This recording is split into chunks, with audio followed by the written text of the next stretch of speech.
संभाजी महाराजांची समाधी आहे संगमेश्वराचं मंदिर.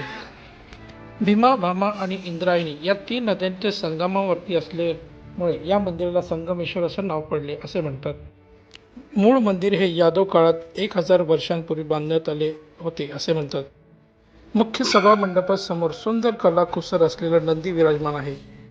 मंदिराच्या सभा मंडपात गेल्यानंतर आपल्याला संपूर्ण दगडी बांधकाम पाहायला मिळतं आणि याच दगडी खांबांवरती आपल्याला सुंदर असं नक्षीकामही केलेलं पाहायला मिळतं. मुख्य गाभाऱ्याच्या प्रवेशद्वारातच आपल्याला दगडात कोरलेला गणपती आणि श्री विठ्ठल रुक्मिणी यांचे दर्शन घडते. आत गेल्यावर तेजस्वी अशा शिवलिंगाचे आपल्याला दर्शन घडते. असे म्हणतात की छत्रपती शिवाजी महाराज त्यांच्या बालवयात या मंदिराला बऱ्याचदा भेट देऊन गेले आहेत आणि माँ जिजाऊही इथे पूजेसाठी येत असत.